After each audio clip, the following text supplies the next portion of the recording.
Hello. In this video, we are going to discuss ways of contrasting ideas in English. So it all starts with two ideas, two situations. For instance, they were not in the mood to go out and they didn't want to disappoint their friend by not showing up at his birthday party. Clearly, these two situations conflict. So the question is, how can we connect them? But perhaps first we need to ask ourselves, why do we want to connect them? Well, first of all, we want to sound more fluent, perhaps. Or we want to make our sentence more complex in case we are being evaluated, assessed on our grammar, perhaps we're writing an essay or sitting an exam. And last but never the least, my favorite, to make the sentence sound more interesting in real life conversation. All these ways of linking ideas simply make the listener want to find out more about what we want to say. So let's dive into this. How could we connect these two contrasting ideas, the fact that they didn't have the right mood and the fact that they didn't want to disappoint their friend, into one sentence? Well, in order to make it one sentence, we need the comma right here. But it's not enough. There needs to be a word at the beginning of the first sentence that makes everything then just flow naturally. So if we look at the post-it notes over here, although is a good suspect. Now, when we use although, we basically need to read the sentence out loud to check whether it works. Although they were not in the mood to go out, they didn't want to disappoint their friend. Yeah, this works quite nicely. So although, then we use the subject they, and were not, the predicate. Everything from there on out just flows smoothly in my sentence, in this complex sentence which connects two into one. Now, even though it's no different, they sound alike and they behave the same way. Even though they were not in the mood to go out tonight, they didn't want to disappoint their friend. Perfect. Even though plus subject, which is they, plus were not, which is the predicate. And then just, finish up your sentences. Now, despite, once we test it, we notice that there's something wrong with it. Despite they were not in the mood, that doesn't fly. So instead of they were not, instead of subject and predicate, you could try and use a gerund.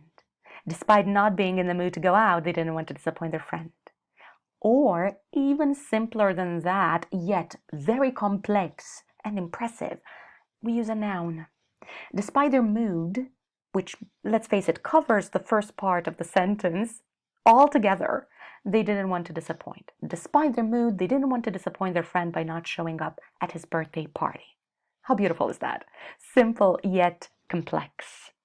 And in spite of functions just like despite, with a gerund, despite not being in the mood to go out, or with a noun, in spite of their mood, which once again covers the entire first half of the sentence. Very nifty. The outcast here, however, is a special kind of word. It's not a conjunction like all the other four. So unfortunately, however, not being in the mood to go out, they didn't want to disappoint, would be incorrect. However, is not a conjunction, it's an adverb, which means that it cannot bring two sentences together into one.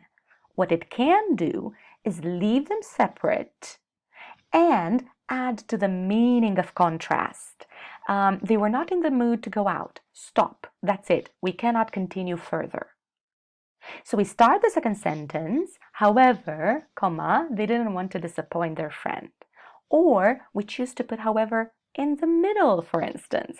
They didn't, however, want to disappoint their friend. Lastly, we can also use it at the end of the sentence. Sure, no problem whatsoever. So however gives us a bit more flexibility here, I guess, with the positioning inside the sentence. Remember though, remember, you need this little fellow here, the comma. You need to punctuate your howevers carefully. So remember, as I was saying, what's the conclusion? What's the takeaway? Although and even though need to continue with a subject and a predicate. So even though, subject, they were not, predicate, even though they were not, and then just continue on with your sentence. Despite and in spite of, on the other hand, they need a gerund or a noun.